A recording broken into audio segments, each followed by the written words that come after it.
Mahirap para sa mga magsasaka ang kawalan ng patubig sa kanilang mga sakahan. Samantalang kapag lumalakas ang ulan, dagsa naman ang tubig sa mababang lugar na nagiging sanhi ng pagbaha. Kaya nagtuwang ang Pamahalang Palalawigan at National Irrigation System na mabalanse ang suliraning ito sa pamagitan ng konstruksyon ng irigasyon na pinasinayaan kamakailan. Nagbabalita si Marisol Perez.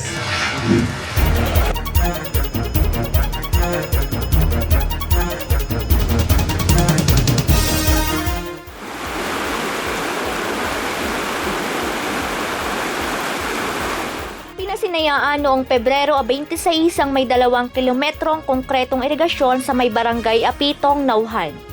Ang proyekto na magkatuwang na naipagawa ng Pamahalang Panlalawigan at National Irrigation Administration ay pinasinayaan sa pangunguna ni Governor Alfonso V. Umali Jr. at NIA Regional Director Conrado Cardenas kasama sina Nauhan ABC President Deogracias de la Paz, Irrigators Association President Leonie Masikap, Farmers Association President Conrado Balmes, Apitong High School Principal Louie Magsino, Nauhan Councilor Vilma Vargas at Attorney Ralph Infantado. Sa 21.5 milyong pisong irrigation project, nagmula ang pondong 10 milyon mula sa NIA at 2.5 milyon mula sa Pamahalang Panlalawigan. Partikular na sinagot ng Pamahalang Panlalawigan ang pagsasaayos ng daan sa kahabaan ng irigasyon upang maalwan na mailabas at maisapamilihan ng mga produkto mula rito tulad ng palay, kalamansi, saging at iba pa. Ito pong ginagawa natin ngayon, marami ho yan. Magsama-sama tayo, magtulong-tulong tayo, ang dami hong proyekto. Ngayon, lahat ng sityo, pinapagawa, pinapakuryentehan. Utos ni Pangulong Pinoy by 2014, lahat tayo may kuryente na, pati mga sityo. Pag maganda ang ginagawa mo, maayos ang pagpapatupad mo, ikaw ay transparent at accountable. Yan po mga proyekto dating ng dating sa atin. Kaya ho, samantalahin natin ito. Nangyayari lahat ito dahil lahat tayo nagkakaisa, lahat tayo nagtatrabaho, lahat tayo nag-uusap. At iisa po yung ating gusto, umasenso at umangat ang lalawigan natin. Ito pong irrigation natin to, kaya po kami nagagalak. Ito po sa gantong month of February, sa iba pong irrigation na aming nagkakaroon ng inauguration, maliit na po ang tubig. Pero ngayon po natutuwa po kami, napakalaki pa at sustainable po na magpatubig, mapalawak pa ho hanggang 200 hectares. Kanina nga po, nag-uusap kami ni Governor. Meron pong hinihiling na karagdagan ng ating mahal na Pangulo, si Mangulong Masikap. Hindi lang po sa Masikap, masipag din. Kaya meron po siyang request sa amin ng ating mahal ng Governor. At ito po ay inaprubahan po ng ating mahal ng Governor na for next year, meron po extension ng anyong canal lining. Ganun din po ang protection ng ating intake structure. Lalagyan po natin ng gauge store at refractive downstream. Hindi po napanghinayang ito sapagkat ang laki ng area. Noong unang pasyal ko po dito, noong unang ko pagbisita, yung bago po gawin ito, kasama ko po si Pangulo, ang member po natin ay 120 lang. Pero ngayon po, 170 Irrigators Association at yan po ay nadadagdagan. Ito pong pagsasali ng irrigation system natin ngayon, ito po isang materialis na bagay lang, isang material na bagay. Ito po ay hindi huli. Ito po, dito po tayo nag-uumpisa. Hindi po mo naisalin namin sa inyo. Ito po ay pangangalagaan natin, pagyayamanin. At hindi lang po sa panahon ito, kundi sa mga salindahe. Kailangan po natin yan. At sa mga datos po ng ating Rice Self-Sufficiency Program, bigyan ko po kayo ng datos ngayon. Ang ating pong lalawigan ng Oriental at Occidental Mindoro, pagsasamahin po natin, tayo po ang maging #1 exporter sa rice. Ayon kay Farmers Association President Balmes, maliban sa lumaki ang kita nila sa kanilang palayan, ang mga dating kalamansian at sagingan ay ginawa na ring palayan simula na magkaroon dito ng irigasyon. Sama-sama po namin kayo, Governor, na kayo ay aming pinasasalamatan sa napakalaki ninyong tulong. At ganun din po kay sa Director ng National Irrigation Administration, kay Boss Rene, Santiago. Kaya po sa inyong lahat, ay wala pong hanggang doon ang aking pasasalamat. Unang kabuuan ng barangay na ito, kami po ay nagpasasalamat sa inyong lahat. Pasasalamat naman ang ipinaabot ng mga residente rito sa pamahalang panlalawigan, partikular na mga magsasaka na nagdulot sa kanila ng mas malaking ani ang naipagawang irigasyon sa may 3 ektaryang sakahan dito. Sol Perez, KPSN. Nakaplano ngayong magbigay ng karagdagang tulong ang pamunuan ni Governor Alfonso V. Umali Jr. sa mga benepisyaryo ng programang Pantawid Pamilyang Pilipino o 4Ps. Narito ang report. Sa pamagitan ng Strategic Intervention Community Focused Action Towards Development o SICAD. Then anyway, alam mo, yung 4Ps, pati yung pang-tulong ito. Pang-ano lang ito, pagkasan, para lang pagkawin. Kaya tinawag na pang-tawid pamilya ito. So, itong 4Ps ito, sabi nga namin, alam mo, sayang yung mga nakakatakit ng 4Ps kasi yan, pagtawid ka talaga. Sabi namin, pag-sipra tayo sa programa na pwede natin gawin, na hindi na rin gagawin yung kanila ano. Diyan mo, manapay, ito yung magiging ano nyo, maging meron kayo ibang pinagkukunan ang livelihood. So, sabi namin, siguro mag-isip tayo ng programa at tayo-isip namin yung convergence. Actually, hindi naman namin in-invent ito eh. Pinagsama-sama lang namin yung programa ng gobyerno na kung saan, eh sabi namin, bakit hindi natin itodo ibigay? Bakit hindi natin ibigay? Para office ka, health ka, meron kang education, mga scholarship, meron kang disability, mga social services, meron kang lahat na. Itodo na natin. At in fact, ito yung ginawa namin sa mga iba't ibang mga puros ng kapos. Ipagsa namin sa mga ganyan, sa mga pamangyanan, sa taas, sa gusto. Tapos saan, itinotodo na namin sa kanila, ibigay natin lahat po ang mga pwede mga food forward, basta kung ano nakukuha natin sa national government, sa provincial, sa dito sa ano, eh, ibigay na natin lahat. Tapos, para naman sa gano'n, eh, wala nang kulang sa kanila. Ibig sabihin, para naman sila, eh, talaga marami naman nila, kumasenso sila. Eh, livelihood sila, meron sila, kung ano nakukuha natin sa DA, yung mga pagtatanim, yung mga gulayan, at tinutulungan pa namin kayo. Training namin. Tinuturuan namin kung anong available doon sa inyo na sige, gumagawa ng basket weaving, gumagawa ng kung anong meron, mga kalamansi, yung mga uko dyan, pati paggawa ng mga sabon, paggawa ng mga suka at saka ng mga toyo galing sa coconut.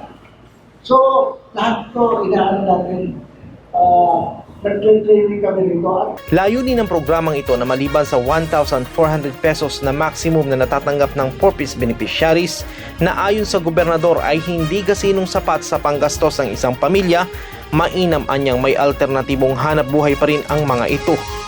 Kasama na rin dito ang pagpapaalala ng punong lalawigan sa mga benepisyaryo ng 4Ps na gamitin sa tama ang benepisyong natatanggap nila mula rito. Level up to habang nakakabayad kayo. Walang interest ito. Pero babayaran mo, gusto namin, ayaw namin na namin nung dole out. Ayaw na namin ng bigay lang ng bigay na wala naman nangyayari. Nakapag ano kayo ng isang may mga leaders eh. Diba? Sa inyong organisasyon, may mga leader din. Pagkatapos ng wala na nangyayari. Ayun, nag-aaway-aaway pa. Tinatakbo pa yung mga, diba? Yung mga leader. So, ayaw na namin mangyari yan. Ang gusto namin, talaga magtulungan. Paano namin kayo matutulungan. At dito sa pagkakataon ito, gusto namin talaga umasenso lahat. Gusto namin makinabang kayo. Pero, may rewards and recognition ito for best practitioners, for best practices. Kung ikaw, magaling ka, na mag-aaral mo ito, ikaw may bibigyan namin ng 7 level mo, mas mataas na yung papautang namin sa'yo, mag-alay ka, pero pagkabayad mo, next level na, meron ka pang reward and recognition. Ibigyan namin ang laki yan. At yung susunod, malaki yung malaki. So habang paganda na paganda yung negosyo nyo, palagi na palagi yung binigay namin. So, performance based ang nangyayari. Kung ano yung performance nyo, yung basihan namin para sa magbibigay ng pondo sa inyo. At pero, yan ay may kapalit. Katulad ng ginawa natin sa mga ibang sa mga mangyan areas namin, may kapalit yan. Kunwari, kayo, isang mangyan kayo, isang mangyan group, na gano'n ang ginawa namin. Pinodo namin, binigay namin sa inyo na scholarship, feeding, work fees. Wala, tinutulungan namin. Pati mga medical mission, pati mga food for work, pati, basta lahat, pati pananim. Kasama nyo kami, pati yung mga yung mga toilet bowls, yung mga ganyan, yung mga pagtatayo ng mga toilet, bawat bahay. So gusto namin, gano'n na yung gawing approach. Kunwari, tayo, grupo ng sa isang mangyan, sa kamangyanan, ginawa namin doon. Ito ang bundok, aalagaan nyo yan. Pag meron dyan nagkaingin, meron dyan nag-uling, meron dyan nagputol ng kahoy, sorry, tatanggalin namin yung programa, ililipat namin sa iba. Dito sa mga fisher folks, mangingisda. Pag meron dyan illegal fishing, pag may nagdinamita, pag may nagputol ng mga mangroves, tanggal ang project, kita sa iba. Bibigay namin ito sa mga willing at saka ito sa mga gagawin talaga. Yung honest to goodness yung gagawin ng mga project. Sa sinisimulang programa, nakaplano ang pagbibigay ng pangkabuhayang pagsasanay sa mga ina ng tahanan upang magkaroon ang mga ito ng dagdag kita para sa kani-kanilang pamilya. Susunod! Mga residente ng Barangay Mahabang Parang Nauhan na nawagan ng tulong, mga palayan, nagmistulang ilog sa baha. Bayan mo ipatrol mo, umabot na sa Oriental Mindoro. Mahigit kumulang sa 600 bayan patrollers nagparehistro. Huwag po kayong maglilipat, magbabalik ang KPSM, makalipas lamang ang ilang paalaala. Ang baga ay parang sponge na dinisenyo upang lumanghap ng hangin. Pero may ibang tao na ginagamit ang baga nila para lumanghap ng usok ng sigarilyo. Kung pipigain mo ang tar na nagdudulot ng cancer na naiipon sa baga ng isang naninigarilyo sa loob ng isang taon, ganito karami ang makukuha mo. Sapat na ito para magkasakit ka ng malubha. Alam niyo bang nung kabataan ko, chain smoker din ako. Pero dahil mahal ko ang pamilya ko at gusto kong pangalagaan ang kalusugan nila, ay pinilit ko talagang tanggalin ang bisyo na ito. Kaya ngayon, bilang Mindoreño, kung nakaya kong itigil noon, boss, kaya nyo rin yan.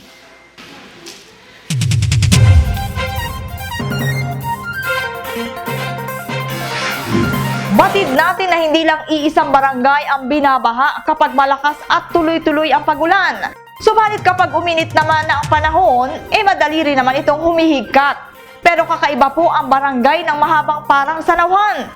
Maniniwala ba kayo sa natuklasan ng KPSM team na hanggang ngayon kahit umiinit na, nakararanas pa rin po ang mga residente rito ng pagbaha? At ang pinagkakakita ang palayan, nagmistula na ngayong ilog. Alamin natin ang detalye sa balitang tinutukan ni Randy Digma at Marisol Perez. Ang mga palayan pinabaha.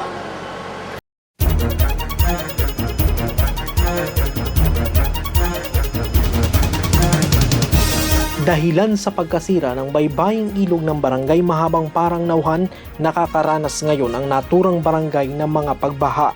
Apektado ang tinatayang may 800 hektaryang palayan at may 800 ding pamilya na naninirahan sa lugar. Kagyat namang kumilos ang pamahalang palalawigan at pamahalang bayan ng Nauhan upang alalayan sa pagkain ng mga residente dito sa pamagitan ng pagkakaloob ng relief goods. Sa inisyal ding tugon ng pamahalang palalawigan, tinalakay sa department's head meeting sa Kapitolyo ang marapat na tugon sa suliranin ng Mahabang Parang at iba pang kalapit barangay na apektado ng pagbaha. Yung dalawang tubig na galing sa Pagto at saka sa Bukayo Grande. So yung ginagawa natin doon ay yung malaking portion na yung pumapasok yung ginagawa natin ngayon, Isang Andres Putik at isa sa Tagumpay. Kung gawin yun. Yung napasok sa Tagumpay, yun ang pupunta sa Mapaparan. Pero mga 60% lang yun. So kung matapos natin itong sa Tagumpay, may tubig pa rin na papasok dito sa Mapaparan. So kailangan maayos pa rin natin yung galing sa Bakto at galing sa Puayo Verde. Samantala sa panayam kay Mahabang Parang Barangay Captain Andy Calaw noong ika-7 ng Marso, ang dati-rati anyang mahigit sa 50 metrong konkretong daan na nag-uugnay sa Sitio Ginto ng kanilang barangay, ngayon mistulang ilog na ito na mapanganib para sa mga mamayan lalo na sa mga batang mag-aaral.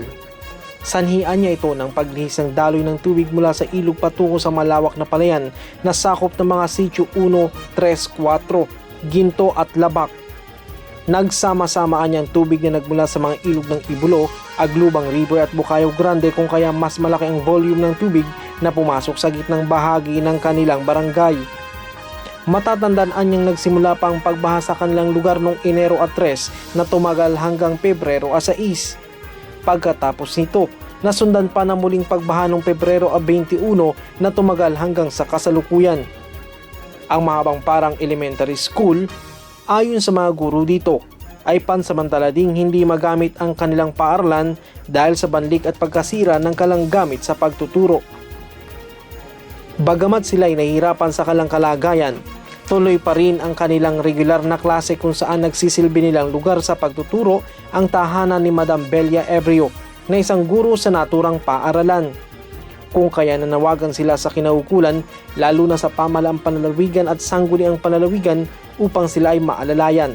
Sa provincial government, sa municipal government, at sa lahat po ng ahensya ng gobyerno, kami po ay nananawagan at humihingi po kami ng tulong para po sa kalagayan namin ng mga ito.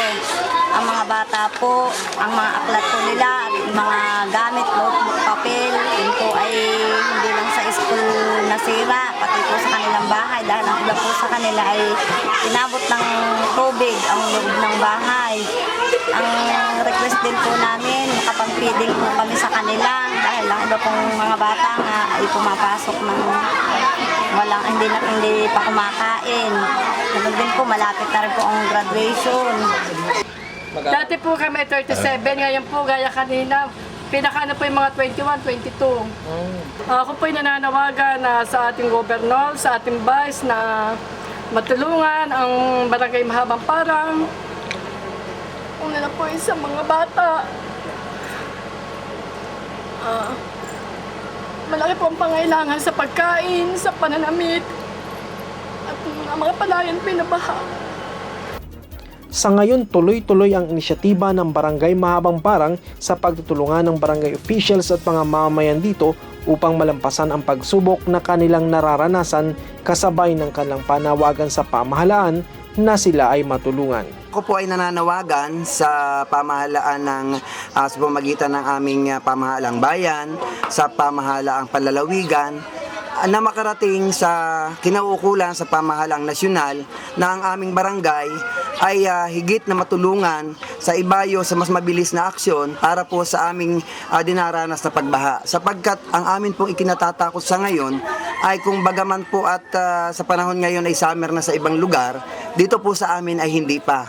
Actually po talagang sa ngayon ay bahang-baha pa po dito sa amin at kung sakali pong ito ay hindi mabibigyan ng mabilisang aksyon at matutuganan, ang kinatatakot po namin ay pagtungtong uli ng June hanggang December na yan ay tagulan na po uli dito, ay sigurado pong baka po ang barangay ko at ang ibang kangkarating barangay ay mawala na dito sa sa mapa ng dahil sobra na nga hong grabe ang dating barangay Mahabang Parang ay siya na pong tinutumbok ng Kailugan.